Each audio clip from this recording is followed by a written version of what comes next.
Bienvenidos a todos al tercer ciclo de arquitecturas cercanas, que esta vez es en Pinoso y alrededores. Hoy nos acompañan súper anfitriones, el alcalde de Pinoso, Lázaro Azorín, y la concejala de turismo, Neus Ochoa.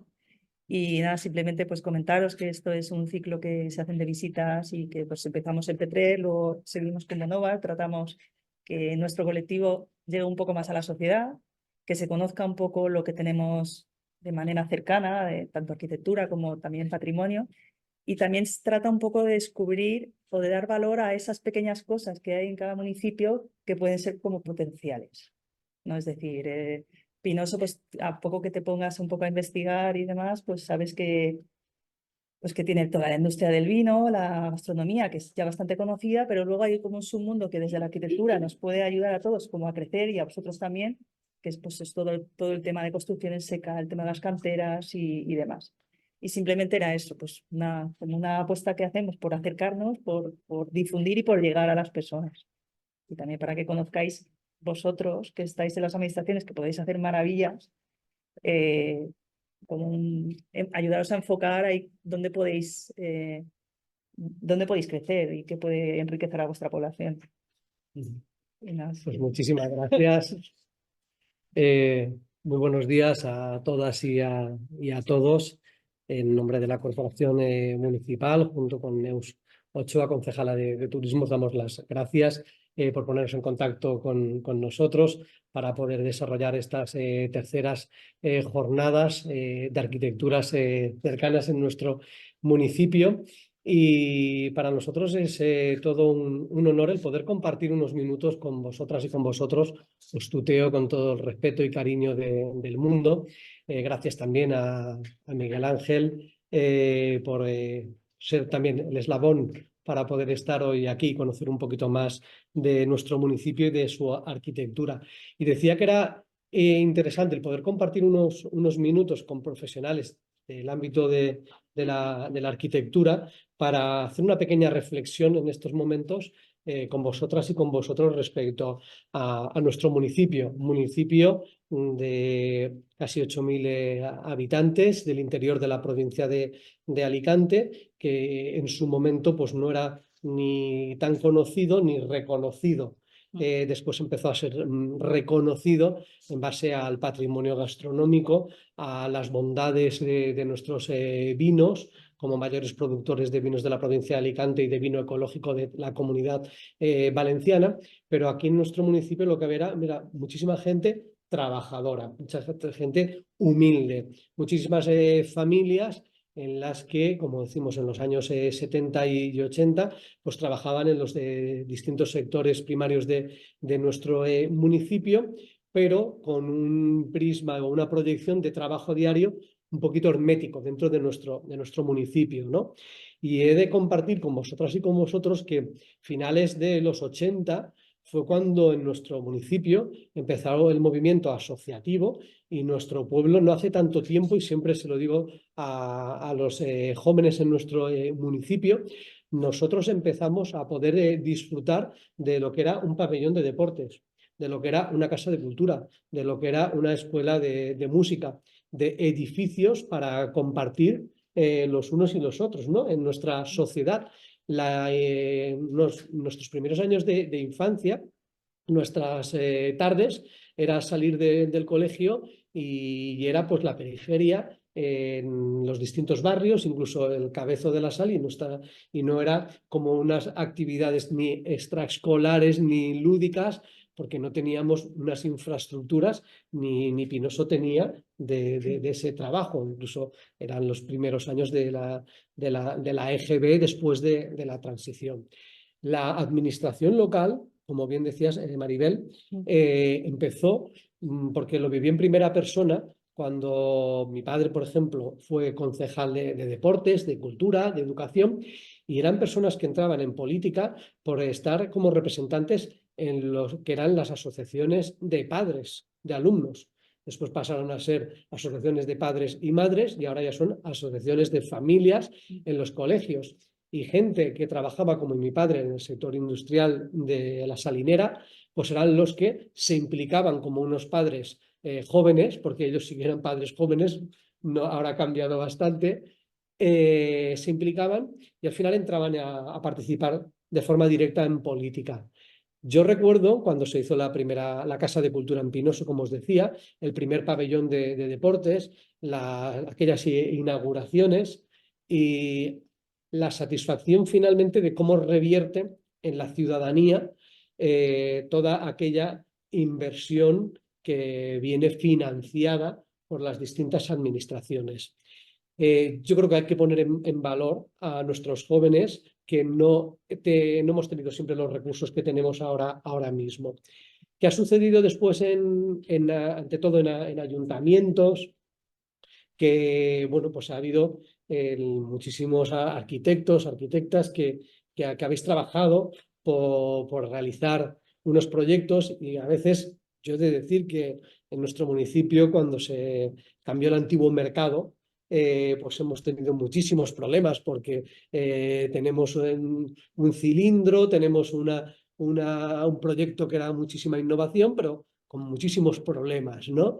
Y muchas veces, ¿por qué pongo este ejemplo? Se degrada que algunas actuaciones, incluso cuando hablan de que el proyecto se inicia con X presupuesto y acaba con una inversión que se triplica, pero yo creo que durante estos últimos 12 años, pues la legislación ya no nos permite el poder tener por esas contratas que después incluso había adjudicaciones que tenían que ver con las mejoras que iban a ser después muy cuantiosas, ¿no? ¿Qué sucede? Que cuando estás en la parte política tienes un riesgo a la hora de buscar equipos y trabajar que era un tanto difícil.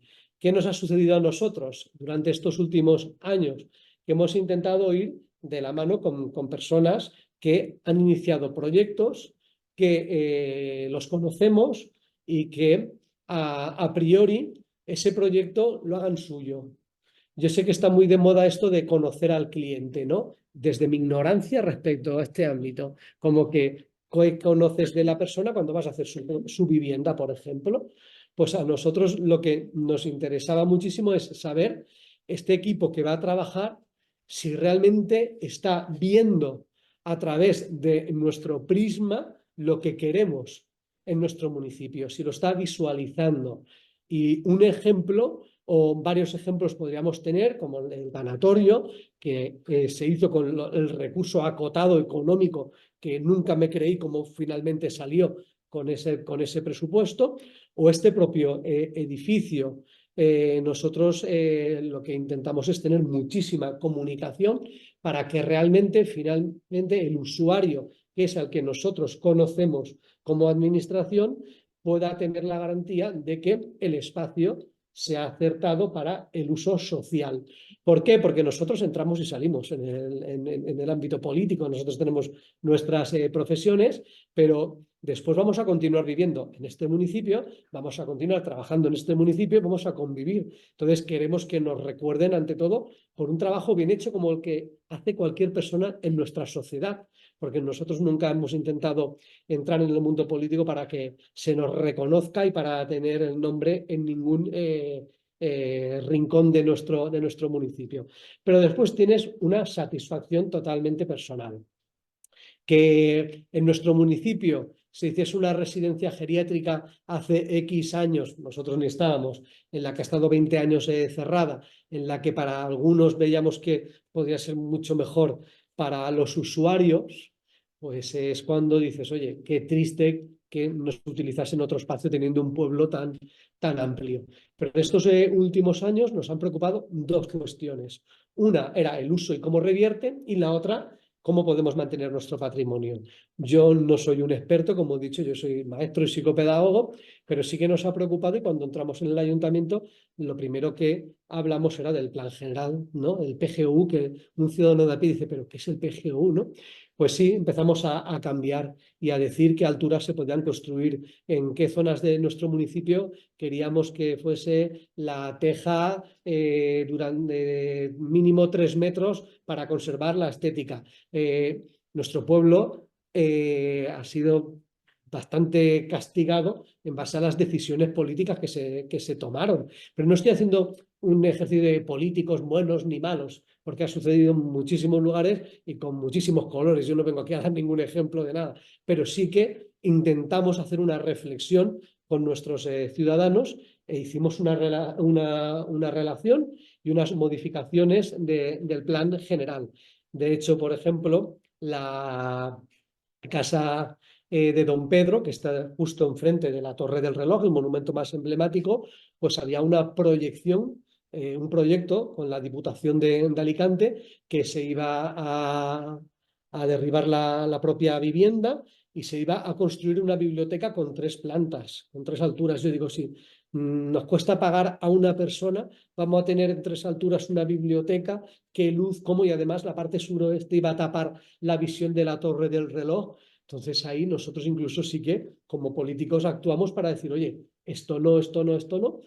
Vino el cambio con nosotros y tuvimos la oportunidad de con la Diputación dialogar y conseguir que se hiciese una modificación del proyecto para reforzar la estructura, el cambio de cubierta, y hasta ahí nos llegaron los primeros céntimos, y poder hacer la actuación de este edificio. Aquí el Centro Cultural teníamos el antiguo instituto, que fue declarado, estaba falso, ¿cómo se dice? En ruina, no sé, en ruina, y no entendíamos cuando entramos en el 2011 que aquí estuviesen todas las asociaciones y medio pueblo. Si realmente el instituto se ha desplazado a otro lugar porque se ha declarado, pero bueno, eso parece que se permitía. Finalmente se pudo construir este edificio, y también deciros que, por ejemplo, en nuestro municipio la biblioteca estaba en un lugar, el centro juvenil estaba en otro, los talleres estaban en otro, y finalmente que una tarde puedas venir con tu familia, con tus hijos, y poder utilizar la biblioteca, ir a los talleres, al centro juvenil, que esté en un núcleo que esté próximo a los otros institutos. Oye, pues sí que podéis ir tomando decisiones de actuaciones que se puedan realizar. Ya las conocéis, las que tenemos en nuestro municipio. Cuando apostamos aquí con este proyecto, con todo el equipo del Andete, pues la gente les decíamos, oye, esperad hasta el final, ¿no? Porque nos acusaron de un búnker con hormigón, que íbamos a cargarnos. Y claro, finalmente creo que la integración, yo incluso decir, oye, Clara, la paisajista, estoy intentando acordarme, Emilio, de nombres. Yo decía, pero si aquí hemos plantado siempre, no, va a venir una paisajista que va a venir. Oye, pero esto, y que sí que está el clima de vuestro pueblo tiene que ver con Italia, que tienen este clima en tal. Y yo aprendí, y es que disfruté también con vosotras y con vosotros del poder tomar unas decisiones y conocer muchísimo más de este mundillo. Y finalmente lo que he dicho, revierte en las ciudadanas y los ciudadanos, y para nosotros lo más importante es esa satisfacción de saber que has hecho un uso correcto, económico, de la gestión municipal, porque es lo que creo que durante la anterior década, pues lo que más llegó a degradar la palabra política, ¿no? De decir, oye, mira, esto se están haciendo y por tantos millones y esto está sucediendo. Y aquí, durante estos últimos años, teniendo una deuda de 13 millones más una sentencia 3,5, 16 millones y medio, creo que se ha trabajado mucho para que con otras administraciones podamos tener los fondos que nos corresponden a nuestro municipio, pero siempre nos han dicho que íbamos por delante, de tener los proyectos siempre preparados para el día que pudiésemos tener una subvención, trabajar. Y solo finalizo con una cuestión a la que me voy a animar, me voy a aventurar, ¿no? A que nos ayudéis, que nos va a pedir una ayuda este alcalde, ¿no? Pues sé que no lo habéis visitado, pero igual algunos sí que la conocéis, la antigua fábrica de harinas. Y la antigua fábrica de harinas me produce, después de estos 12 años como alcalde, bueno, si nos ponemos a hablar de todas las actuaciones que se han hecho en estos 12 últimos años, nadie me podrá reprochar que no se ha trabajado en este municipio, ¿no? Pero tener un edificio que creo que tendría que estar protegido por otras administraciones, no es por evadir y una lucha para que realmente se pueda mantener, se llegó a alquilar a una fábrica de calzado por parte del ayuntamiento, en la que nosotros siempre temblábamos porque la parte histórica y de patrimonio que hay arriba con las maderas, pues es muy, muy importante, y abajo se estaba trabajando con muchísimas colas. Entonces se adaptó una parte de una nave, el ala oeste, no sur-norte, con una gran nave. Entonces, lo que me gustaría es ver de qué manera, por un lado, yo sé que se habla mucho de fondos europeos, pero no siempre tenemos todas las herramientas para poder sacar y conseguirlo. Y la otra, qué proyecto, yo sé que muchas veces con compañeros cuando vivíamos en Alicante sacaba el concurso la universidad para hacer la parada del tram en la universidad, para hacer cómo podemos con vosotros, si podemos hacer una visita y que nos deis la idea de qué enfoque le podemos dar. Nosotros podemos explicaros qué usos o qué necesidades podemos tener en nuestro municipio, pero creo que además de la restauración de toda la parte que tiene el patrimonio como fábrica de harinas, las otras naves, qué uso, cómo podemos hacer.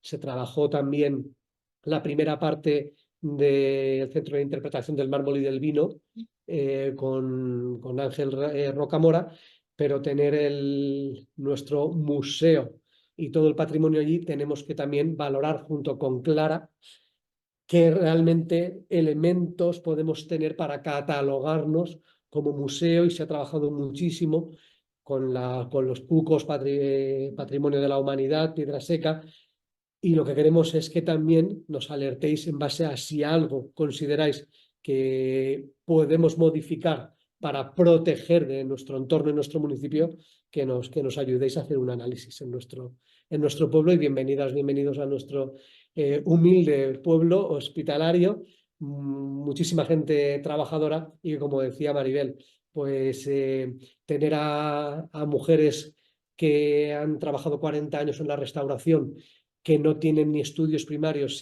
que ahora son las docentes en el grado de gastronomía o en el máster de arroces, es una satisfacción, porque hace unos años, Miguel ya es un poquito y no es más joven, la universidad era como vamos a ver qué familias pueden que den el salto para no tener la vida que hemos tenido nuestros padres, y ahora se está dignificando la agricultura en nuestro municipio, se está dignificando la gastronomía, y tenemos que luchar porque en esta sociedad hacen falta todas las personas. Siempre digo, desde las personas que nos limpian y nos dejan en las mejores condiciones nuestros centros públicos, hasta el secretario habilitado del Estado, los técnicos de urbanismo en nuestros ayuntamientos. Así que os doy las gracias una vez más al Colegio de Arquitectas de Alicante por contar con Pinoso, y que nos echéis una mano, porque nosotros la parte política no somos expertos en todo, pero queremos aprender para intentar errar lo mínimo posible. Muchísimas gracias. Muchas gracias a ti.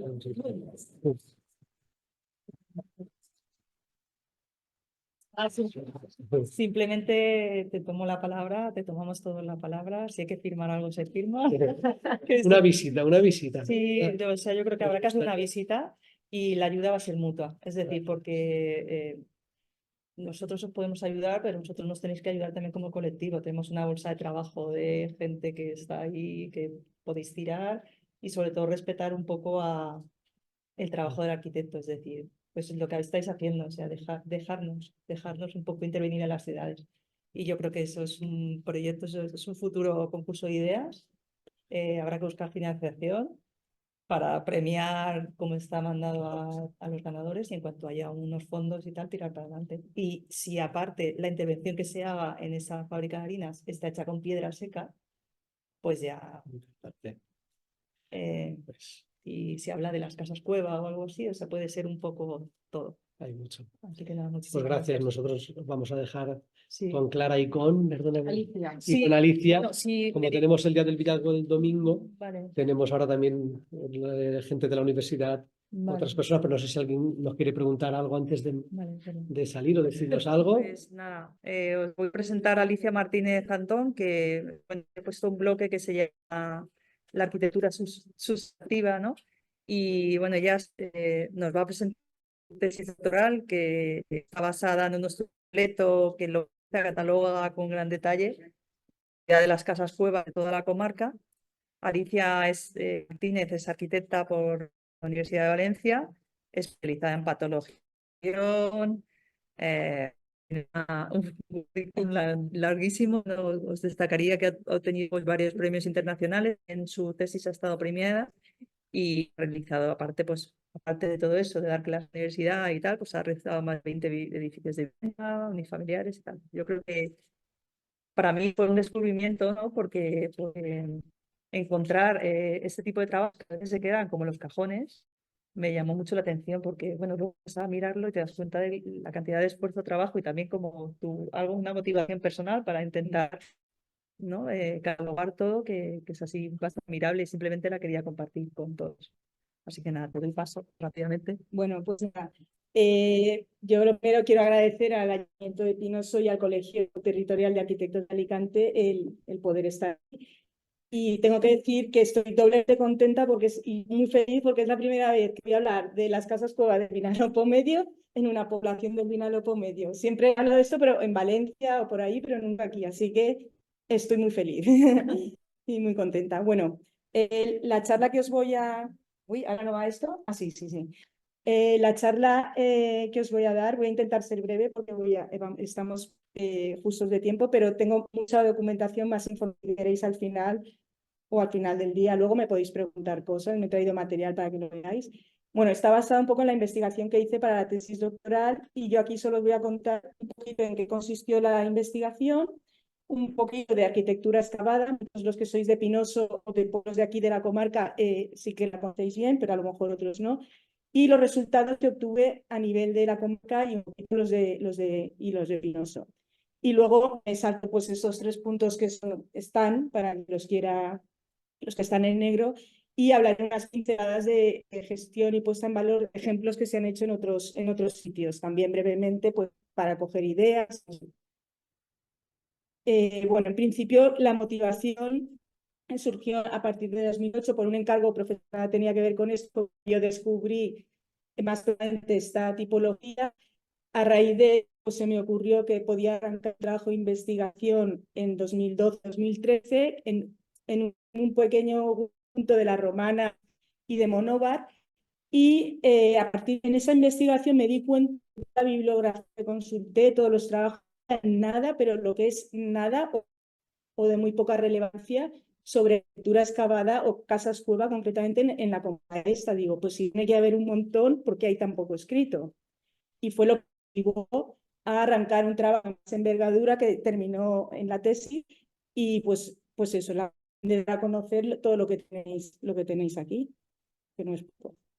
Bueno, los objetivos principales pues, fue establecer una primera base de conocimiento desde donde, como punto de partida para continuar con esto, que terminara dando una puesta en valor de este patrimonio, que origine pues, estrategias, legislación para su conservación,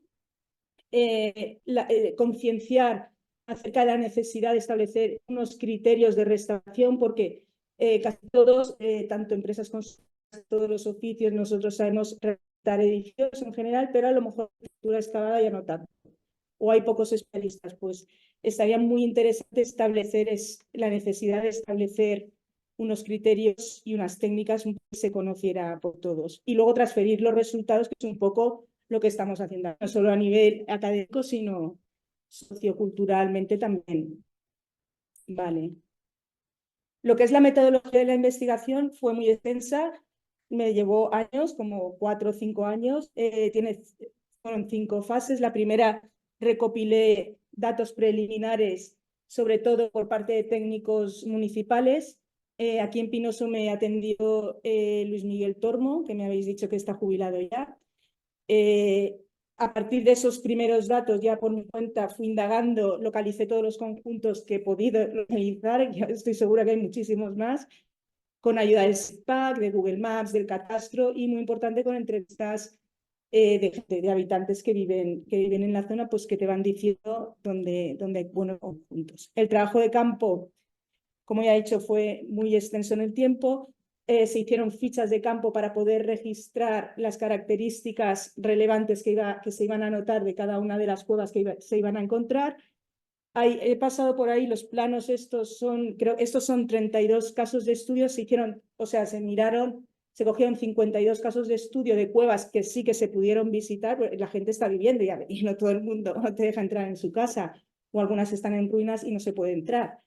Pero las personas o las que estaban abiertas y se visitaron, pues se han hecho levantamientos de planos, que son los que tenemos aquí, y bueno, también se visitaron otros conjuntos de España para poder hacer una comparativa. Se tomó nota de todo el estado actual un poco general de conservación y de las principales patologías o deficiencias. Y un tema que a mí me interesa mucho, no lo he traído aquí, pero se hicieron mediciones de humedad relativa y temperatura en una cueva habitada durante un año, tanto dentro de la cueva como fuera, cada hora. Entonces, a partir de ahí, pues hay un estudio completo bastante interesante. Bueno, luego todos estos datos se gestionaron y dieron lugar a varias herramientas. Una base de datos, un registro que de momento está pendiente, estamos registrándolo con temas de la UPV y demás, no, por eso no he traído, pero están todas las cuevas encontradas, tienen su ficha en una base de datos bien identificadas. Estas láminas de planos, unas las de plantas, un mapa interactivo que sí que lo he traído para que le guste trastear y pasearse por ahí, pues lo podéis usar. Y bueno, la hoja de cálculo y demás para el tema de las condiciones climáticas. Bueno, y luego ya se extrajeron todas las análisis. El ámbito de estudio, como ya he dicho, es la comarca del Vinalopó Medio. Quedaron fuera 3 poblaciones, Monforte del Cid, Novelda y Hondón de los Frailes, porque son 3 poblaciones donde a priori no había constancia de núcleos importantes o de cierto número, pero todas las demás, Aspelda, Hondón de las Nieves, La Algueña, La Romana, Monóvar, Petrer y Pinoso, sí que se quedaron incluidas en el estudio. Bien, un poco por hablar de arquitectura excavada brevemente en general. Cuando hablamos de arquitectura excavada o casas cueva, no nos estamos refiriendo a cuevas naturales, que como bien sabéis son habitadas desde el Paleolítico por el Homo sapiens, pues nos estamos refiriendo a arquitectura excavada artificialmente por el ser humano, ¿vale? Fijaros que solo este tipo de arquitectura, estos espacios surgen como con una única acción. Se saca el terreno y nos queda un material único, que es la tierra, el terreno. Y con eso ya tenemos todo. Estructura portante, envolvente, y ya está. Y poco más tenemos que añadir. Una chimenea, carpintería, si queremos le añadimos la fachada, poco más, y revestimientos.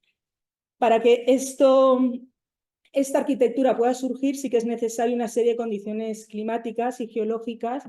Normalmente surgen o proliferan más, es más fácil que se desarrollen en climas áridos y cálidos, con precipitaciones escasas y vegetación de poco porte. Es justo el clima que tenemos aquí, en esta comarca. El terreno sí que ha de ser, aunque muchas veces pensamos en roca, pues esta mañana estamos en la cantera y pensamos, no, las cuevas se tienen que excavar en terrenos que sean fácilmente excavables. Cuando a veces nos encontramos rocas, las rocas hacen la parte del estrato resistente, pero entre dos estratos es donde se puede, si hay una parte de relleno, ahí sí que se podría excavar, pero la roca, fijaros que las cuevas se excavan a pico y pala, pues una roca dura no se puede. La gente desistía cuando encontraba material duro. Y bueno, pues ¿qué surge así? Una arquitectura tradicional y vernácula, porque se adapta perfectamente al entorno donde se desarrolla tanto geológicamente como climáticamente. Bueno, los terrenos también han de ser cohesivos, compactos e impermeables, y que también los tenemos aquí. Y bueno, los usos originales de la arquitectura excavada sí que los conocéis todos. No sé si veis las letras, ¿se ven? Sí, más o menos. A ver, aquí. Pues bodegas, refugios de la guerra civil, por ejemplo, estos de Oset en Andilla, lugares de culto, iglesias excavadas por todo el mundo, que seguro que conocéis un montón de ejemplos, almacenamientos, enterramientos y, por supuesto, viviendas. En general, esos son los usos que podemos encontrar en la arquitectura excavada. La casa cueva la asociamos siempre al arco mediterráneo, ¿no? Culturalmente, pues pensamos que es toda del arco mediterráneo, pero está presente en todos los continentes. Hay ejemplos en Estados Unidos, en China. En España, en la península ibérica, pues las primeras cuevas habitadas son de finales del siglo XV, que surgieron en la zona, en Andalucía, en el sureste, en Granada, y fue cuando se expandió ya masivamente en toda la península, fue en el siglo XIX y primera mitad del XX. Coincidió con una inmigración masiva de gente que trabajaba en el campo, tenían que ir a las ciudades, gente con muy pocos recursos, y ¿qué pasaba? Pues que la cueva era la solución de vivienda rápida y económica que tenían. Fue ese el gran momento de auge de crecimiento de las cuevas en la península. Como he dicho, hablamos de un material único, pero las cuevas cuentan con algunos elementos constructivos propios, muy característicos. Los más comunes, pues fachada, al menos en esta zona, bueno, en general en España, la fachada, por aquello de dar un poco de empaque a la que pareciera vivienda, los antepechos, que surgen como prolongación de la fachada, pues para proteger el frente del agua escorriente, también para evitar caídas, porque las cubiertas es un espacio público que se pisa, puede ser o en las zonas urbanas, calles. Las chimeneas, elemento muy pintoresco, muy característico del suelo, ves salpicas, ves el suelo y ves salpicado de chimeneas. Las chimeneas, aparte para el humo del hogar, para ventilar la cueva, ayuda en la ventilación, barre todo el aire desde la fachada hasta la chimenea. Otro elemento muy curioso para meter luz y también colaborar en la iluminación. Y luego las cubiertas, aunque no es un elemento como tal, es interesante ver el tratamiento que tienen. Pues si están en una casa, se quedan, suelen estar en una órbita normal, si están en zonas urbanas, pues bueno, se han ido pavimentando o tratando de distintas maneras. Todas estas fotos de aquí son los interiores, pues tenemos el hogar, la chimenea al interior, hornos, los revestimientos interiores que son necesarios en muchos casos, casi siempre de cal, esos también, suelos, pavimentos cerámicos. He traído este porque sí que en esta zona me he encontrado pues muchas trabajaban en canteras y luego tenían su cueva y hacían ellos mismos. Y a veces, pues, obviamente, parecen como recortes, tienen recortes sobrante de mármol de las canteras, pues lo usaban para el pavimento de sus casas. Abrevaderos, hornacinas, estos arcos son muy típicos en el Vinalopó medio, carpintería de madera, y luego los textiles, en la actualidad sí que se han sustituido por puertas, pero sí que era tradicionalmente entre los huecos de paso en las habitaciones son textiles, para que la cueva se facilite mucho su ventilación. Bien. Lo que es un poco el resultado de la investigación, todas las cuevas que se encontraron se agruparon en una base de datos.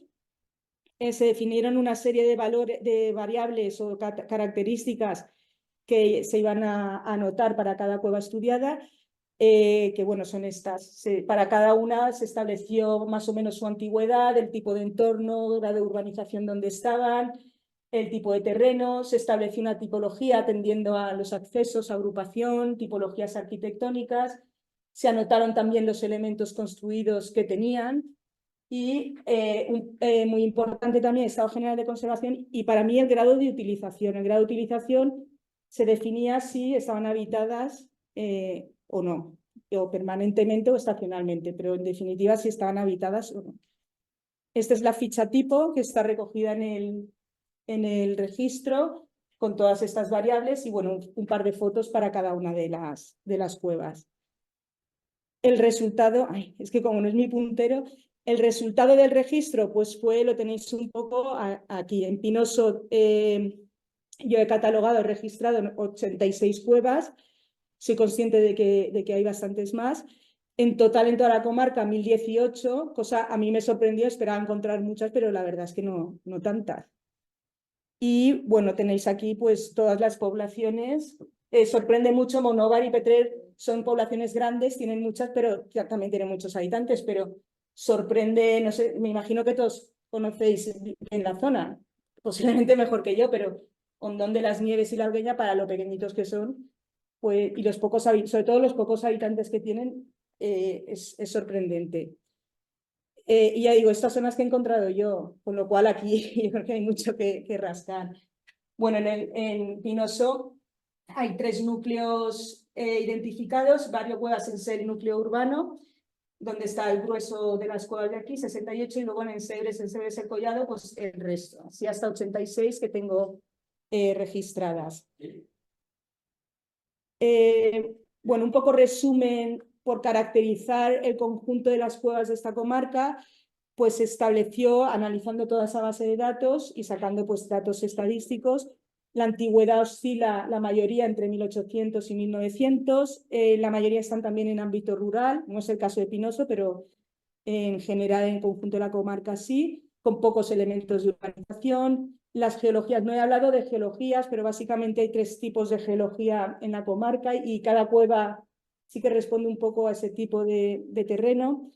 La mayoría pues, se desarrollan en geologías de arrastre, con cantos rodados, la matriz cementante pues, de arcillas, areniscas, etc.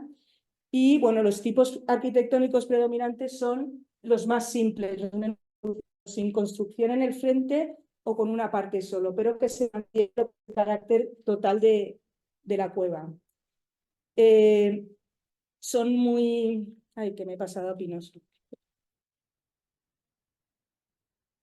Y una de las conclusiones más importantes es que 2/3 de las 1018 están habitadas, lo cual da una idea de que es una arquitectura perfectamente viable hoy en día. Los datos de Pinosó, tenemos en Pinosó la mayoría de cuevas del casco urbano. Sí que la mayoría datan de 1800 y sí que es verdad que muchas se condenaron, pero muchas quedan todavía, me comenta Clara, que todavía quedan, no en el barrio Cuevas, que es el que está bien identificado, sino en el resto de la población, sí que quedan, también me lo comentó Luis Miguel Tormo, que sí que quedan en muchas casas todavía habitaciones en el fondo de lo que era la cueva antigua. O sea que aquí hay que rascar. Más de la mitad se encuentran habitadas. Cuando digo se encuentran habitadas, me refiero a los 3 núcleos que yo he visto, a las otras no. Pinosó, la zona urbana difiere un poquito de lo que es el general de la comarca, difiere por lo siguiente, porque en ese montículo hay más presencia de arcillas y yesos, a diferencia del resto de la comarca. Entonces, ahí sí que es verdad que las tipologías son un poquito diferentes. Los accesos y las habitaciones ya no responden al patrón general de la comarca, lo cual es bastante interesante. Incluso la configuración interior, las bóvedas y demás también difieren un poquito. Los 2 núcleos rurales sí que son clavados, responden perfectamente al resto de tipología del vinalopó. Quería enseñaros esto que tenéis, igual como se han quedado aquí. Como tenéis el link a la tesis, también está incluido, mira, están aquí. Y hay un mapa interactivo que está accesible desde el propio documento de la tesis, donde tenéis aquí, está hecho con Google, ¿vale? Tenéis aquí pues, casos de estudio, podéis clicar, abrir o cerrar según os interese. El ámbito de estudio, que es toda la parte violeta, y en cada, por ejemplo, mira, vamos aquí a las de, si vais a Pinosó, pues tenemos aquí 3 conjuntos, pinchamos y más o menos, y tenéis en la izquierda un poco el resumen de cómo se caracteriza ese grupito en concreto. Cada población tiene un color, Pinosó está en verde, Monóvar en rojo, por ejemplo, mira qué disperso está Monóvar, la Romana, la Algueña. En la cantera, los que hemos ido, hemos estado aquí, pero hemos venido por esta parte, bueno, por aquí hemos pasado y luego hemos venido por aquí, por la carretera, y yo me iba acordando de todos estos núcleos, porque hemos venido por aquí y que hacía tiempo que no pasaba y me iba acordando y digo, ostras, ahí hay un conjunto, el de Casas del Señor, el de todos los de Monóvar que ya están más cerca de Pinosó, están por ahí. Bueno, voy a darme un poco de prisa. La morfología de las excavaciones, lo que es el interior, se estudió a través de los 75 casos de estudio y se elaboró un material gráfico, sobre todo los planos que habéis visto. Este que está expuesto aquí es justo de una cueva aquí, de Pinosó, que fijaros que la cubierta es muy apuntada, al contrario de lo que ocurre. A ver si está la foto, es esta de aquí. Igual habéis entrado porque esa cueva está abierta. No sé si la conocéis los que sois de aquí. Sin entrar con casco a lo mejor, pero igual ahora ya está cerrada. Bueno, se hizo un atlas de plantas para poder visualizar de los 72 casos de estudio, un atlas de planta para intentar ver el patrón o la composición más habitual. Y bueno, el resultado fue este. Normalmente la cueva típica de la comarca se desarrolla en 2 crujías, tiene un espacio central muy fluido que recoge la entrada, la sala y la cocina. Todo ese espacio central en L está conectado por unos arcos muy típicos que he visto aquí en el Vinalopó Medín, no he visto en otros sitios, es un dato, yo diría que es propio de aquí. 2 arcos grandes, tenéis aquí bajo las fotos, estos de aquí, arcos generalmente hechos con cañas, yesos y cal, y la cocina generalmente aparece en segunda crujía, lo cual viene muy bien para la colaboración a la cocina con la chimenea, lo cual viene muy bien para poder ventilar la cueva. Y las bóvedas de los techos son bastante rebajadas, salvo el ejemplo que salvo el pinoso, que es posible no viene determinado por el tipo de terreno. Bueno, para terminar, a comentar unos ejemplos de gestión, pues los que dedicáis a la gestión o podéis tener ideas de cosas que se han hecho en el mundo y por aquí cerquita también.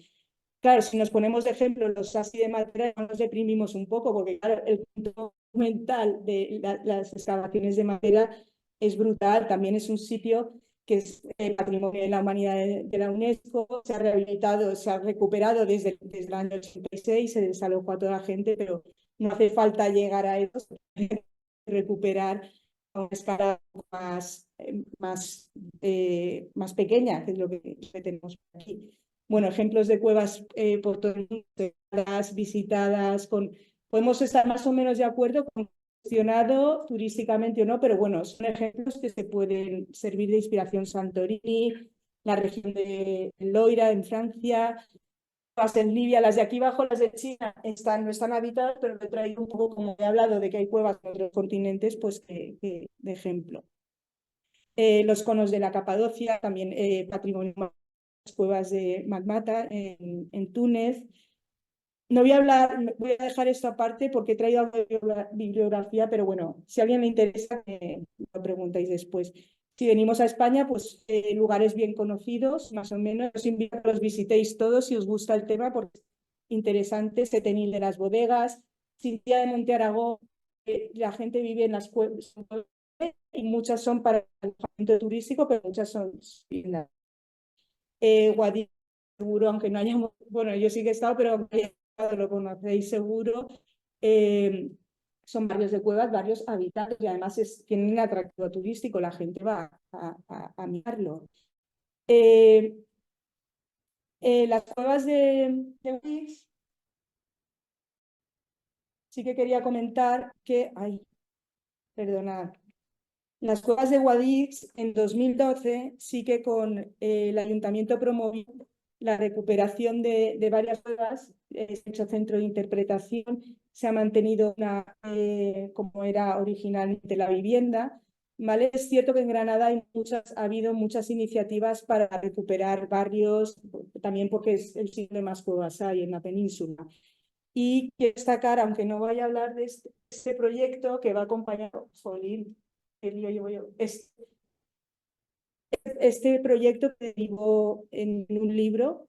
El libro es fabuloso. El que quiera ver si puede editar, orientarse o dedicarse un poco a recuperar el patrimonio pinoso, este libro es una magnífica referencia porque tiene no solo un manual de restauración y rehabilitación, sino estrategias y líneas concretas a nivel económico, legislativo, para como establecer distintas líneas de actuación en este caso en Granada, pero se puede trasladar a cualquier sitio. En la Comunidad Valenciana destacar los conjuntos de Paterna, los que hemos estudiado en Valencia todos conocemos, yo creo que a Fernando Aranda, que fue Fernando Aranda a mí me dirigió esta primera parte, hay que decirlo.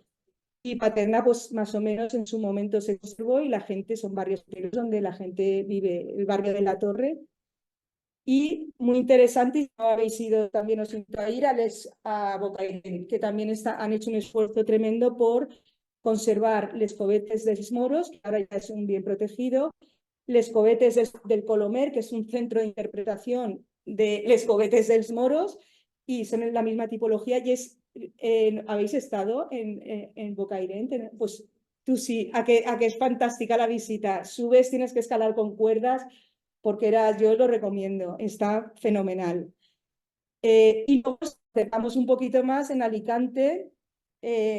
A mí personalmente, bueno, en Crevillente hay estudios a nivel más científico, pero no se han llegado, hay casas, cuevas, pero no sé si se han conservado tan bien o se ha puesto tanto interés. Pero a mí me gusta, por ejemplo, jolines, tendría que haber cogido el mío. El ejemplo de Rojales, que se han recuperado todas las cuevas como talleres, tiendas de artesanía, o San Miguel de Salinas, que ha sido declarado, creo que bien, ahora recientemente, y por lo menos ya tiene un grado de protección, ¿vale? Que permite ya que es un primer paso. Alfafara en Alicante, que cuenta con su ruta de senderismo para llegar a la cueva esta. No sé si tú has estado tú también. La de Alfafara tiene una ruta de senderismo, es un poco complicada, pero llegas y puedes visitar la cueva, que es similar a las de Bocairent. Y en el Vinalopó Medio, dos ejemplos sencillos, bueno, no tanto. En el museo, que es ampliación del Museo Dámaso Navarro en Petrer, rehabilitaron, creo que eran tres cuevas de la muralla como ampliación de ese museo, y pues están recuperadas, restauradas, y es un museo como, sí, de lo que veis aquí, de etnológico, ¿vale? Y la cueva de Pepín, que esta seguro que no la conocéis, porque la cueva de Pepín está en la Romana, es una cueva aislada del músico Pepín, que es de la Romana, y en la Diputación y el Ayuntamiento la rehabilitaron y la usan como alojamiento turístico, pero gestionado por el Ayuntamiento. Llamas al Ayuntamiento, pides la llave y te vas un fin de semana. Y es esta que tenéis aquí. Pues estos son los ejemplos más cercanos aquí, un poco de en el Vinalopó Medio. Y ahora sí, para terminar, en el transcurso de la tesis, pues tuve la oportunidad, junto con una de las directoras de la tesis, Gracia López, el otro director fue Vicente Blanca, que no lo he dicho, y con un grupo de estudiantes de la UPV aprovechamos y presentamos proyectos de rehabilitación de cuevas a 2 concursos internacionales. El primero fue en Huéscar, en Granada. El concurso formaba parte de una estrategia del Ayuntamiento, la Universidad de Alicante, un grupo de investigación de la Universidad de Alicante, para rehabilitar un barrio entero, el barrio de la Herradura, y ahí el concurso lo que se hizo es a cada equipo se le dio una cueva. Y el equipo ganador, pues con el criterio de intervención, iban a rehabilitar o recuperar el barrio entero. Nosotros no ganamos, quedamos terceros, pero estamos... Y bueno, esta es la imagen del proyecto. Y el proyecto internacional, en este ganamos segundo premio. Al final nunca ganamos, pero bueno, ahí está. Recuperamos, el concurso trataba sobre un espacio hotelero y cogimos 8 cuevas, esas son 7 cuevas, no, eran 9, perdón, 9 cuevas de las que sí que tenía en la tesis, en la Algueña, completamente abandonadas. Me encanta, esta es la imagen aérea donde se ve la huella de la cuña de acceso, y nada, pues, y las convertimos en como el museo hotelero, pues nada, 7 alojamientos, un restaurante y la recepción. Estas son las cuevas por dentro, los 2 arcos típicos, estas respondían a la típico disposición del Vinalopó Medio, los 2 arcos. Esta es una de las cuevas de este conjunto de la Algueña, que lo tenéis aquí muy cerca, y esta pues es la actuación exterior y un poco la visión de una de las cuevas. Los proyectos no los explico porque tampoco, si nos hace muy largo. Como conclusiones finales, pues que tenemos el conjunto excavado del Vinalopó Medio, y concretando en Pinoso, porque estamos aquí, para mí me parece que es brutal, y lo que es sorprendente es que no se conozca. Pues siempre hablamos de Paterna, Granada, Crevillente un poquito más, y poco más por aquí. Y luego, no sé, me sorprende mucho. Hay habitadas 2/3 de las mismas, con lo cual se usan y se pueden usar. Son ejemplos de arquitectura que responden perfectamente a la zona, al lugar, y además que es una arquitectura recuperable y que se puede sacar adelante. Y por mi parte, nada, hay abiertas muchas líneas de investigación y de trabajo, sobre todo a nivel urbanístico, socioeconómico, urbanístico y de normativa. Tenemos que adaptar la normativa para que estas viviendas entren dentro de la legalidad también y la gente pueda tener su casa con todas las garantías. Y para mí me parece muy importante un manual de restauración, que la gente aprenda los oficios y termine. Dime, yo por mi parte ya he terminado. Si tenéis alguna duda. Dime. Yo tenía una pregunta, porque la ley no recuerda que yo de esto, que hay algo redactado. En concreto, yo creo que no. Hombre, sí, sobre arquitectura. La verdad es que ahora me pillas porque no lo tengo reciente, pero eso depende. A ver, yo creo que es como todo. Si el conjunto goza de protección. El conjunto, no, el conjunto, bueno, digo conjunto. Por ejemplo, como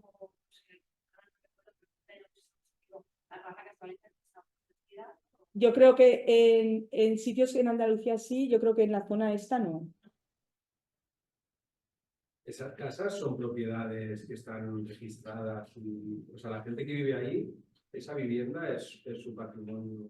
Pues uno de los motivos por lo que el registro no lo puedo hacer público, porque yo no sé, muchas casas sí, las que son urbanas sí están identificadas, figuran en catastro, pero no sé si esa es la pregunta, pero es que hay muchas cuevas que no están en zona rural y no posible, es que no están en catastro porque yo las consulté todas, no están todas, o no están como cueva, o está solo la construcción pequeña que tienen delante. Por eso digo que según en zonas urbanas sí, pero en zonas rurales están en el borde de la legalidad administrativa. A lo mejor son cuevas de 1800 y se han usado y vive. Por eso dar un marco jurídico para que esto no sé, la gente tenga su cueva como casa, que al final son heredadas. Entonces hay muchas que están ahí que no. O sea, no tiene escritura. No, las escrituras de papel y boli. Y además que hay muchas y figuras en el catastro suelo, ¿cómo se llama? Agraria o improductivo aparece, y a lo mejor ahí hay 3 o 4 cuevas. No está registrado el suelo, pero la casa no. Los que en el ayuntamiento, claro, lo conoceréis más de primera mano, pero es complicado, es complicado. Bueno, luego si queréis.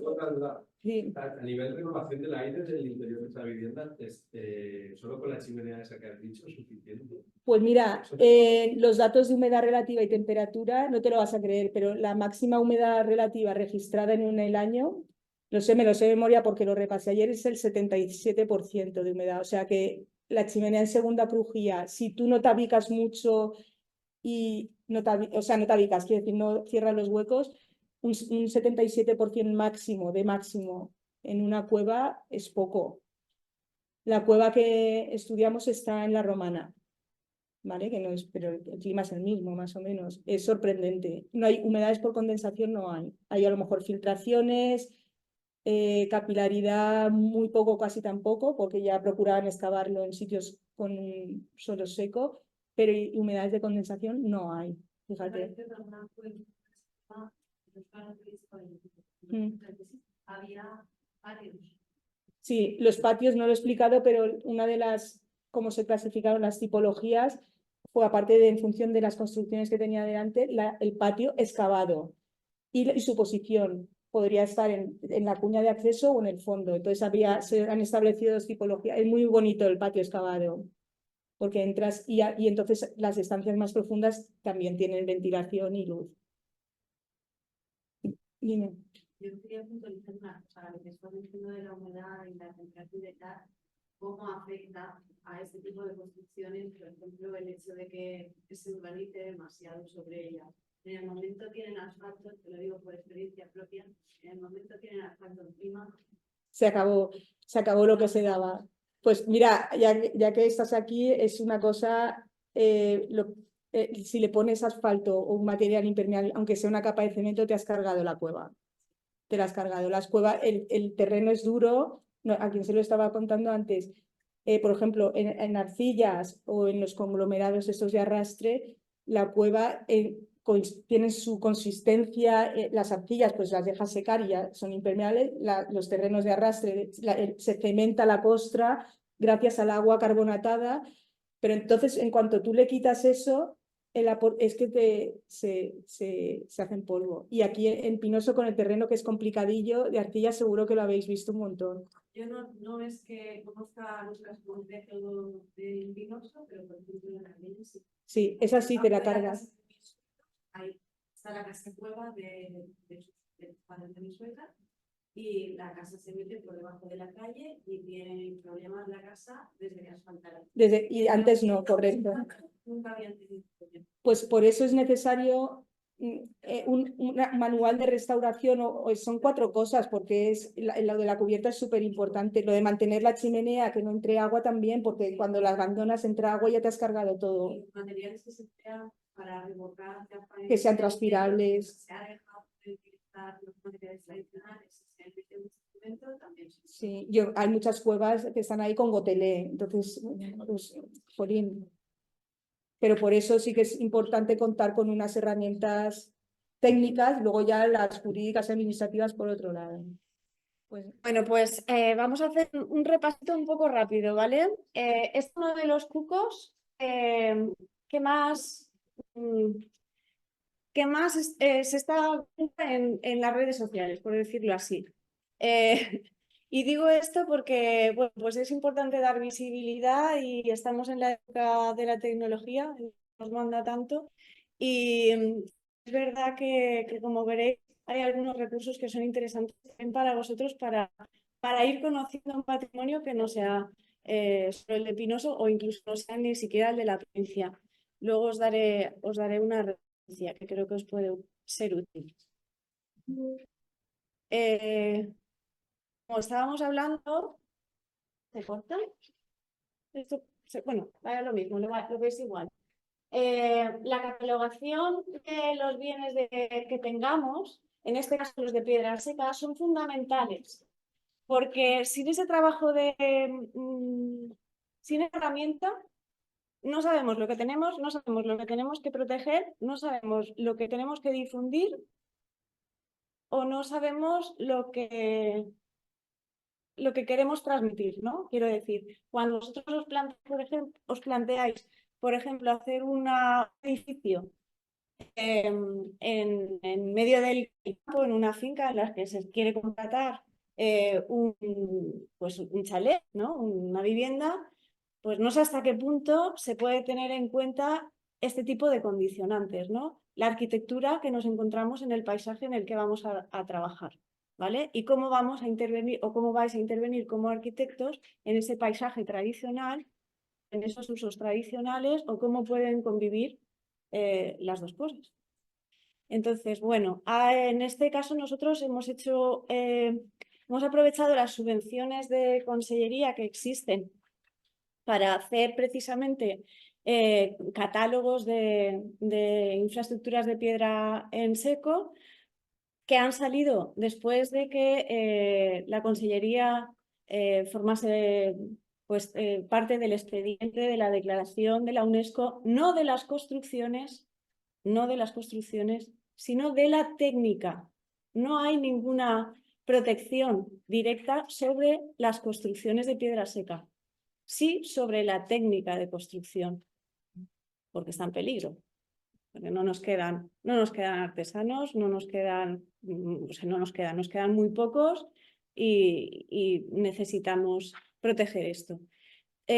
Todos estos inventarios que se hacen están disponibles, no son una herramienta, a ver, ellos te subvencionan la catalogación, pero eso no significa que por eso ya están directamente protegidos. Es una herramienta previa para saber lo que tienes. El siguiente paso tiene que ser que de aquellos elementos que crees que son importantes proteger, los tienes que incluir dentro de los catálogos que sí que exige.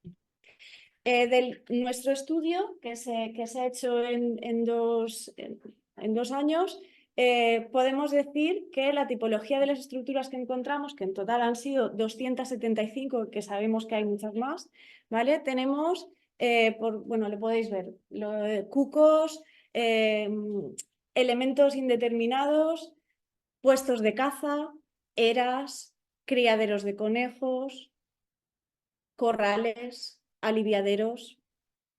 Los aliviaderos son para el paso del agua en los bancales, sobre todo en esas zonas. Escaleras de todo tipo, voladas, no voladas.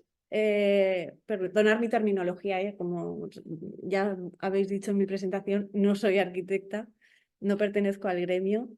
Ribazos singulares, monumentales, hornos de yeso, cantares,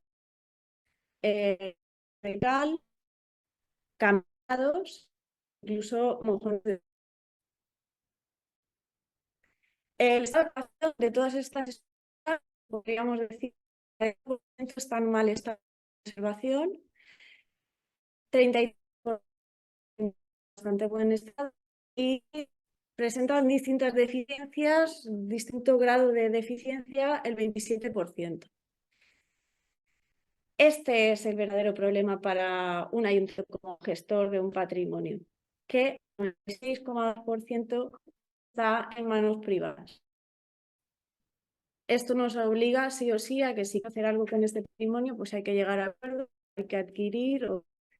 Es una cierta, ¿no? Porque también a la hora de proteger dentro de un catálogo complicado.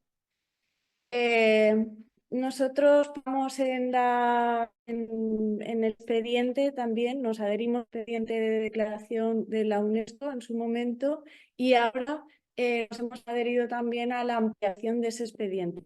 Como sabéis, bueno, pues España, Croacia, Chipre, Francia, Grecia, Italia, Eslovenia y Suiza fueron los promotores de esa declaración de la UNESCO y se va a ampliar. Se ha pedido la ampliación para que Irlanda, Bélgica, Austria, Luxemburgo y Andorra se sumen y también algunas comunidades autónomas españolas que no se adhirieron en ese momento, pero ahora lo quieren hacer como Madrid, Murcia o las Islas Canarias. Decía antes que es importantísimo el paisaje. Bueno, la calidad de las fotografías va un poco de todo, pero ¿en qué contexto están esos cucos, esos refugios de pastor o de agricultor o de granjero? Esos refugios hechos con la piedra que forma parte del mismo terreno. ¿Y qué contexto tiene esto? Pues estamos hablando primero de la necesidad de ocupar un territorio y de hacer que los campos sean productivos. Y para eso necesitamos retirar la piedra a mano. Estamos hablando de un trabajo ingente y de un pensamiento de aprovechamiento de ese territorio. Porque hay que tener en cuenta cómo podemos controlar las avenidas de las aguas cuando llueve, cómo podemos hacer que nuestros campos no se estropeen cuando llueve demasiado. Es decir, tenemos que tener, esto no es una arquitectura de aquí te pillo, aquí te mato y levanto 4 piedras, las amontono y me hago un refugio o me hago un bancal. Porque esto es, hablamos de los cucos, pero la inmensa mayoría del patrimonio que tenemos de piedra seca en nuestro territorio son kilómetros y kilómetros de muros, a los que aquí llamamos ribazos, que contienen la tierra para hacer esa tierra productiva y poder comer de ella. Esa es la realidad. Ese es el mayor patrimonio que tenemos. Un patrimonio y un paisaje que nos gusta ver, pero hay que seguir queriendo que ese paisaje siga bonito, ¿no? O sea agradable, ¿no? No solo para el turista, para estar. Forman parte del paisaje, por ejemplo, acumulaciones de piedra. Estas acumulaciones de piedra, cuando hablas con los propietarios, te dicen que esto era un intento de hacer productivo un terreno. Imaginaros el trabajo que hay ahí. Yo cuando lo vi la primera vez pensé que eran cucos, todos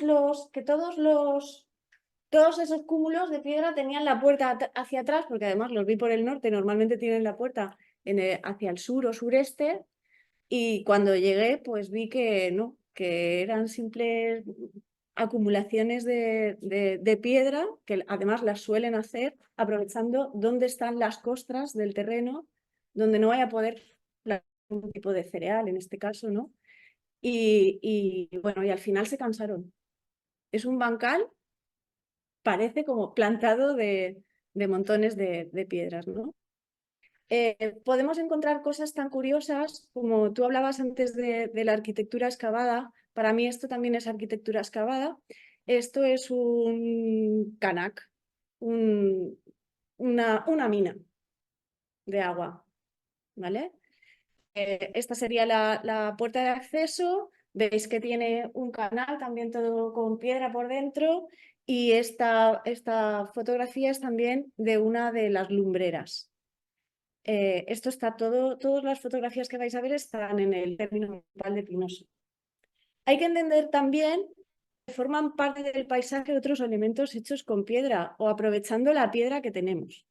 Es el caso, por ejemplo, de un paraje que se llama La Centenera y que tiene elementos patrimoniales muy interesantes como carriladas de época, se piensa que romanas, o muestras de arte rupestre. Estas canaletas que veis aquí están catalogadas, es el único bien, bueno, son solo 2 elementos, pero hay más. El único bien que tenemos en Pinoso catalogado como BIC por la Consellería directamente, porque lo consideran arte rupestre, ¿no? O sea, arte rupestre, aunque no se puede, no se considera, ¿sabéis que el arte rupestre en la Comunidad Valenciana está considerado bien de patrimonio de la humanidad? Sin embargo, pues lo que pasa con las declaraciones de los bienes de la UNESCO es que en este caso el arco que se declaró todo al mismo tiempo tiene distintos países, ¿no? Y distintas comunidades autónomas. Cuando se hace una declaración no se hace teniendo en cuenta los posibles hallazgos posteriores, sino lo que había descubierto y catalogado y estudiado hasta ese momento, ¿vale?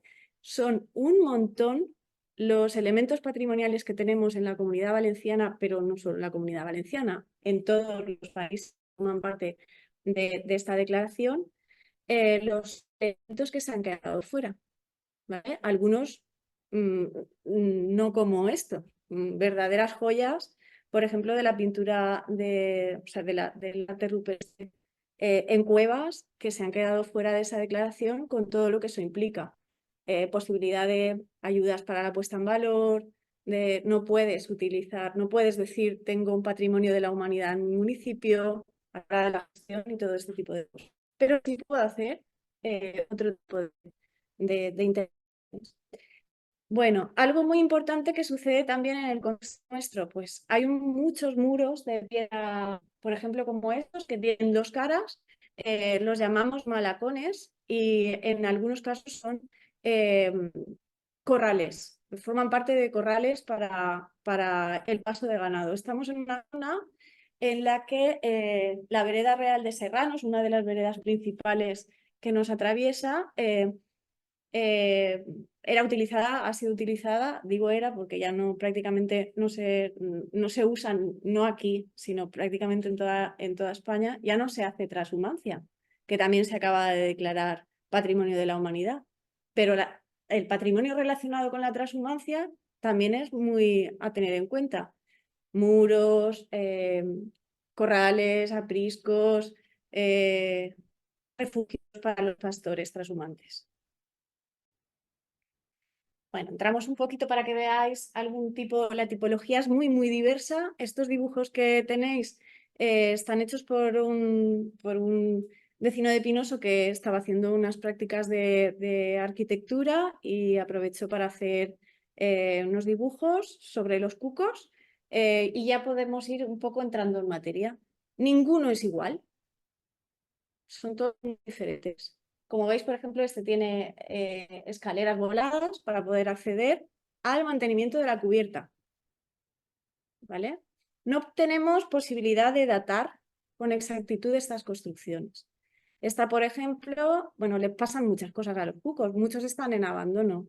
Ya no es necesario ir al campo a trabajar, pasar toda la jornada allí porque tenemos coche, podemos volver a casa, ¿no? Pero antiguamente sí, si vivías en el pueblo de Pinoso, tenías tus campos dentro del término, pero lejos, ibas, pasabas la jornada allí, necesitabas un refugio pues para el sol, que es bastante, aquí es bastante picante el sol, en verano sobre todo, o para la lluvia, el viento.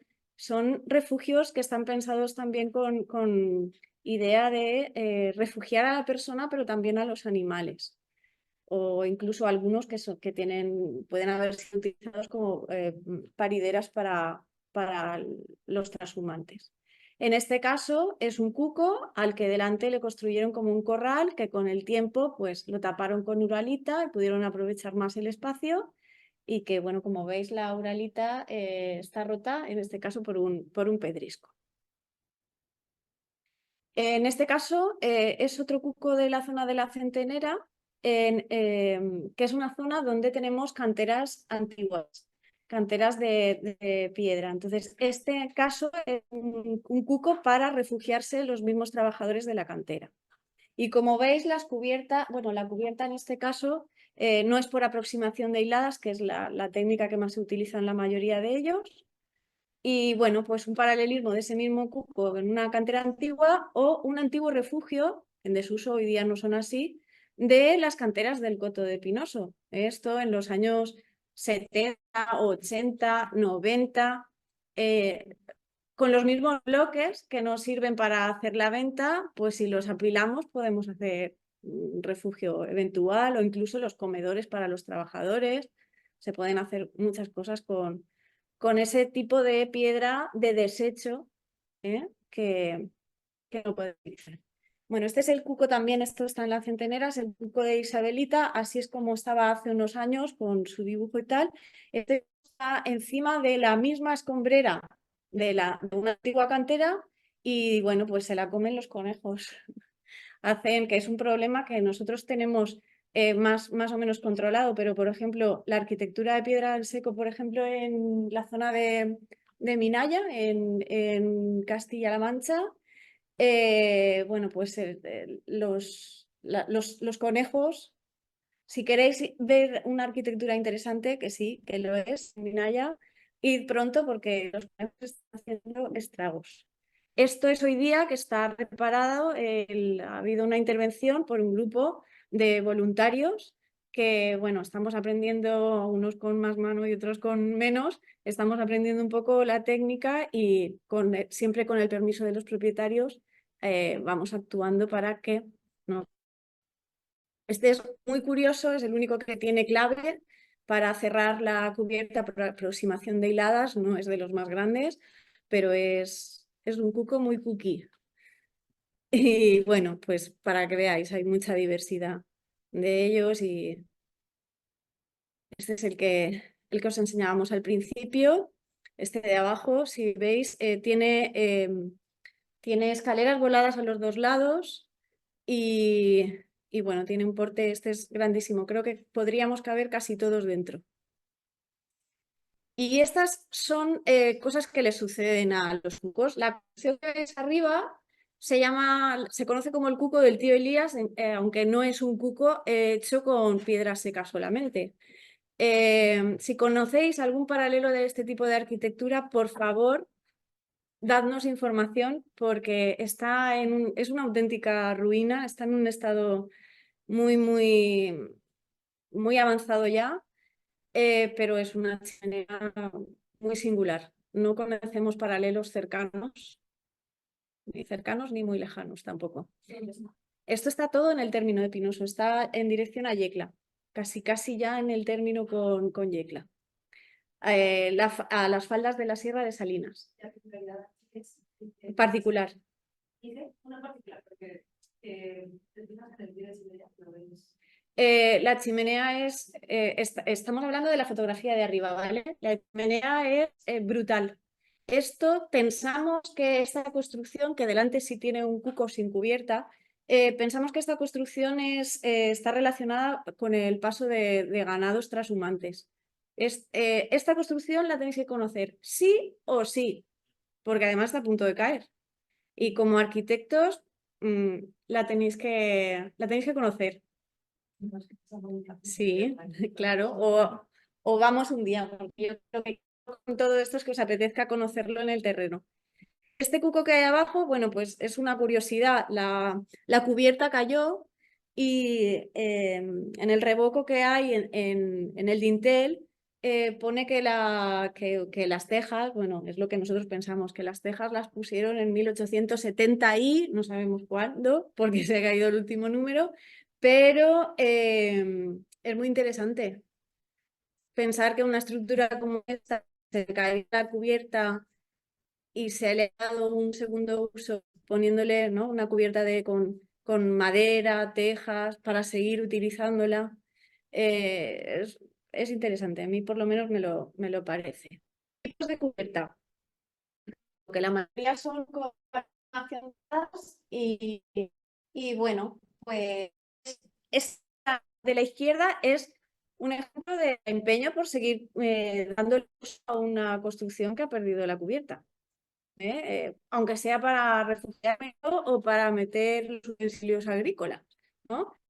Pues una chapa, un bidón, quiero decir, esta intervención con 3 palos, una chapa de un bidón metálico y ponértelas encima, es porque seguía estando en uso al menos en los años 70-80.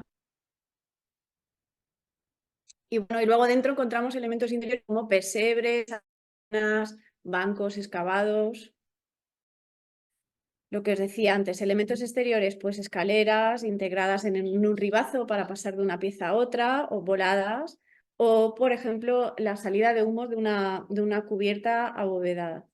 Simplemente con encajar unas piedracitas pequeñas y hacer que la laja grande quede elevada, tienes ventilación y una posible salida de humos si tienes que encender fuego. Y luego por el exterior, pues bueno, distintas maneras de acabar. Todas estas cubiertas son, bueno, la de arriba, por ejemplo, es muy curiosa porque casi no se da. No es habitual ver una cubierta con las piedras a la vista.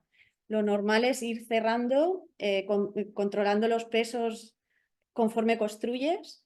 Construyes todo el muro y vas cerrando al mismo tiempo por la aproximación de las hiladas. Vas poniendo las piedras grandes. En algunos casos es documentado en las intervenciones de restauración, ¿no?, de rehabilitación, que incluso le ponían alguna hierba, algún tipo de vegetal, y que nos han dicho algunas fuentes orales que los destapaban cada año o cada 2 años para renovar esa pequeña cubierta vegetal, volvían a tapar. Quiero decir que eran construcciones importantes para ellos, y esto nos lo dice gente que todavía considero que es joven, no gente que ya muchos años o qué tal. Quiero decir que son técnicas que han estado bastante tiempo. Bueno, esto es un dibujo antiguo, es el primer dibujo que hicimos de algunas de las plantas de un estudio que se hizo para la Universidad de Alicante. Y bueno, la construcción, pero también la degradación, las oportunidades nos da para entender cómo están construidos. Mirad este cuco que hay aquí, que bueno, hoy día está restaurado, está precioso, que hace más de 20 años ya había caído y que nos permitía saber que, bueno, en fin, parece que como que cómo funciona, aunque tú lo construyes y construyes al mismo tiempo toda la estructura, o sea, no hay un muro interior y uno exterior y rellenas, tiene que estar todo trabado, pues aunque caiga la parte exterior, es muy, muy estable. No cae la cubierta fácilmente si tienes una buena técnica de construcción. Y bueno, cosas que nos pasan, que no nos gustan, o que nos gustaría evitar desde el ayuntamiento, ¿no? Que, bueno, pues cada vez llueve peor o con más fuerza, ¿no? Caen los muros y no se reconstruyen con piedra seca. y nos pasan cosas así, ¿no? ¿Cuál es la excusa de poder construir esto? Pues que esto es más barato, pero también es cierto que ya no hay gente a la que puedas dar. Todos estos trabajos los hacía la gente que cultivaba, o los pastores, quiero decir, todos tenían esos conocimientos. Y los ribazos no es que estén hechos para durar toda la vida, es que si se cae, se arregla el portell, que es como llaman ellos al pedazo que cae, ¿no? Y se ayudan de forma comunitaria unos a otros para hacerlo. Todo esto se ha perdido. Entonces, claro, pues el agricultor va bastante asfixiado con los pocos recursos que puede tener o qué tal, pues acaba antes haciendo intervenciones como esta. Pero es que también sucede esto. Mirad qué barbaridad. Esto también está en el término. Mirad qué culpa tiene el pino. Y qué necesidad de, bueno, es una reutilización de un material de cantera que no tiene venta, pero, en fin, ¿por dónde va a salir el agua? Que cuando llueva, esto es un problema también. ¿Por dónde va a salir el agua? Si cuando llueve filtra y no puede salir por el muro, la funcionalidad de la piedra seca en el caso de los ribazos es que cuando el agua se filtra, el excedente sale por el muro y el muro no cae. ¿Por dónde va a salir ese agua? Pues no sale y le tira los bloques. Y eso también se puede ver, pero también se puede ver. Bueno, nuestra experiencia, no sé, nuestro empeño en querer hacer cursos y ir poniendo por escrito los avances que vamos haciendo en el ayuntamiento ha sido interesante pues para otros ayuntamientos que han querido saber lo que hacemos y tal. Estos son imágenes y bueno, el primer curso que hicimos en 2017 con la intención, una experiencia piloto a ver qué pasaba, con la intención de que la gente se vaya formando rápidamente el cuqué de la pedra, como llamamos. En este caso, en este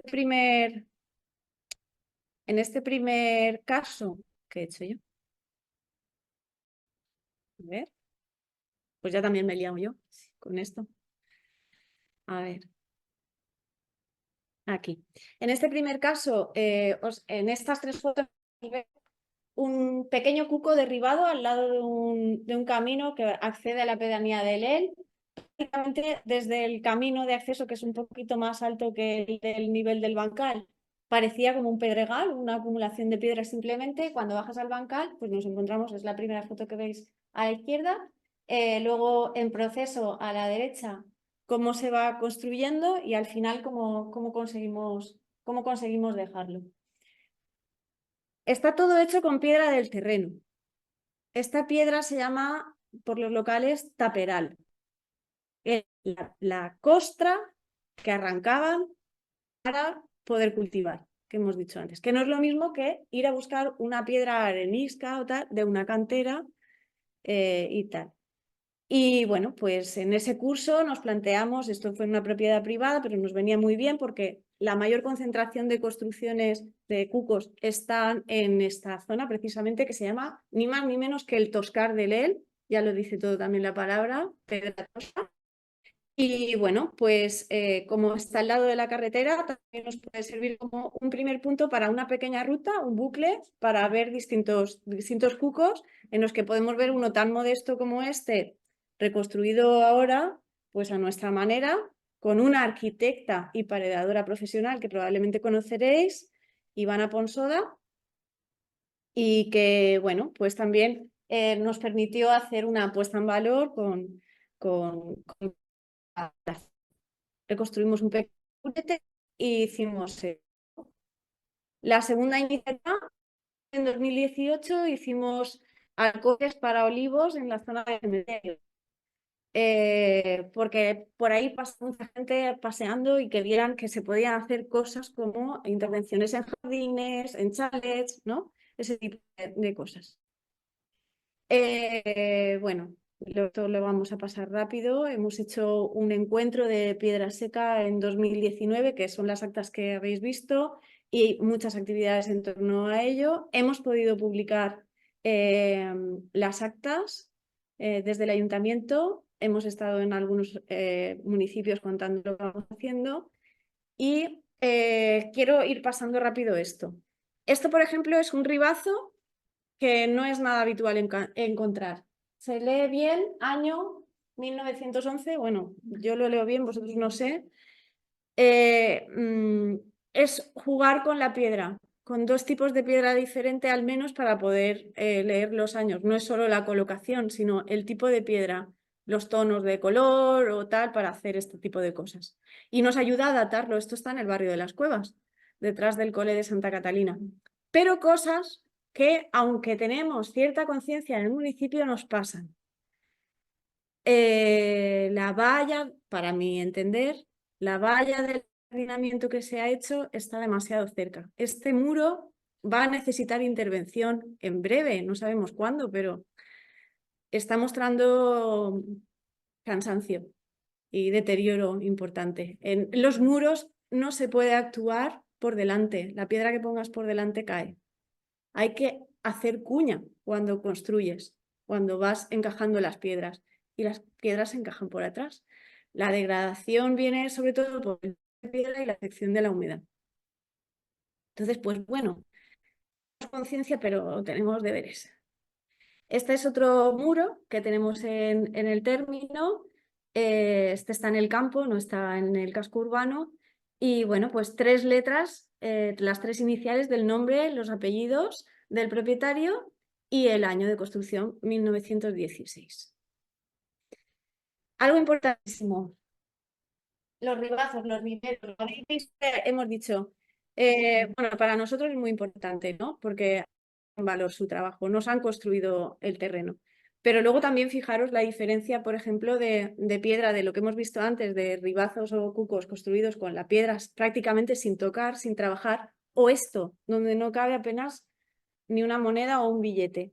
Esto es un muro realizado en, bueno, hay varios, realizado en la zona del Cabezo, donde la ermita de Fátima. Y está hecho con piedra no principal. Esto es piedra de cantera del Almorquí, que a lo mejor trabajaréis o habréis trabajado con ella. Se utiliza bastante para restauración, se ha utilizado muchísimo en la zona, que es parecida al batech de Novelda. Es una piedra muy blandita, se puede trabajar muy bien y permite cosas como esta. Y esto nos permite hablar del antes y el después. He hecho ahora, con piedra seca, sin nada de argamasa, sin nada de nada. Es un reto. Yo sé que los arquitectos y las arquitectas tenéis un poco de miedo a utilizar la piedra seca porque lo sé, lo comparto con personas que se dedican a esto. Y es necesario hacer estudios, ¿no? Y controlar la resistencia, los pesos. Hay de ese tipo. Y se pueden hacer cosas muy interesantes. Y son de mucho interés para los extranjeros más allá de la mampostería, que está muy bien. Pero parecer lo que no es o hacer lo que es. Como reflexión ahí un poco. Y esto es, bueno, ese trabajo era de un chico el anterior, es de un chico que está haciendo este tipo de trabajos y hay que dignificar este oficio. Y hay que hacer que sea posible que se les contrate, que se les pague, ¿no? Eso es necesario. Porque muchas de las cosas que se están haciendo es por voluntarios, por gente aficionada. Pero hay que darle la vuelta a eso también. Con gente que lleva toda la vida haciéndolo, pero no tiene ese aval. Este cuco está muy cerca de las casas del Paredón. Así es como estaba hace unos años, una auténtica ruina, y así es como ha quedado después de la intervención de un grupo de voluntarios, algunos más diestros y otros menos. Desescombro y reconstrucción, y la cubierta no cae. Empezamos antes de la pandemia nos paró el trabajo y luego conseguimos acabarlo. Y bueno, os invito a verlo porque es una pasada. Es realmente muy grande y movimos mucha piedra. Y bueno, y este es el último trabajo que estamos haciendo, que es estamos limpiando una balsa, una estructura hidráulica también. ¿Cómo puede contener esto el agua? Pues la contiene, porque el suelo es de arcilla. Revestimos bueno, revistieron con piedra y el agua de lluvia se recoge y se utiliza. Y esto es una estructura que está al aire libre, pero así están también todos los pozos y los aljibes en nuestra zona, que es una estructura que a veces no se piensa que se debe incluir o no se debe proteger, pero tiene la técnica de piedra seca, aunque luego tenga combinación con otro tipo de técnicas, ¿vale? Esto también hay que verlo. Así está ahora. Esto es un acceso, son las escaleras de acceso a la balsa, que tiene dos, ¿vale? La anterior, que era volada, y esta. Hemos retirado prácticamente toda la balsa estaba llena de troncos, o sea, de árboles que han crecido dentro. Sabemos que en los años 70 todavía tenía un poquito de agua. Hemos conseguido un testimonio de uno de los propietarios que tiene derecho a la balsa en escritura, por lo que decíais antes también, si están escriturados o no. La mayoría de los cucos no están escriturados, pero sí hay algunos que lo están. Y bueno, pues una vista de cómo llevamos el trabajo. La balsa de decantación previa a que el agua entre, pues se ha llegado a un pavimento, al menos de una parte, a más de 1 metro, ya veis que va a más de 1 metro, pero puede continuar. Estas fotos son del fin de semana pasado. Hay a quien le da por irse a pasear y a quien nos da por ir a hacer, no sé, hacer gimnasio. Muchas gracias, Tota Pedraza Paret. Y bueno, yo os quería recomendar que si podéis, si tenéis Facebook, busquéis un perfil que se llama Piedra Seca en Comarques de Alacant, que está dando mucha visibilidad al patrimonio que hay en Piedra Seca, a los cursos que hay. También que tengáis en cuenta que se está haciendo un ciclo formativo en la Marina Alta por primera vez, es el primer año, sobre piedra seca. Es donde más, en la Marina Alta, donde más profesionales quedan que siguen construyendo en piedra. Y bueno, y no sé, y alguna cosa más creo que quería contaros. Y bueno, y que el trabajo tanto de administración como de voluntarios, como de concienciar, ¿no? Y vosotros cuando vais a intervenir, sobre todo cuando vais a hacer obra nueva, los extranjeros, por ejemplo, que aquí tenemos una comunidad bastante importante y cada vez están viniendo más, les gusta mucho la piedra seca, les gusta mucho, pero no solo el aspecto, ¿no? Entonces, tenéis en vuestra mano la posibilidad de ayudarnos a todos, y no digo solo en Pinoso, a integrar nuestros paisajes, hacer una construcción biosostenible, utilizar materiales de kilómetro cero. No hace falta traer piedras, que también, que están muy bien, pero no hace falta traer piedras de cualquier otro sitio si tienes piedras interesantes con las que puedes trabajar. Hemos visto un material muy pobre porque son materiales de muchos, por ejemplo, la piedra tosca le das a veces con el martillo y está muy meteorizada, si está mucho tiempo en el exterior y se rompe y tal, pero hay mucha variedad de piedra en nuestra zona. Hoy habéis ido a una cantera, ¿no? Está la cantera de mármol, tal. Yo cuando fui a ver Macael, por ejemplo, me sorprendía porque donde beben las gallinas, los abrevaderos y tal, están hechos con piedra de Macael, pues si es la piedra que tienen, ¿con qué piedra la van a hacer, no? Pues nosotros igual. Invitaros a que conozcáis nuestro patrimonio más allá de aquí, en el campo, y cuando queráis. Y nada, a vuestra disposición.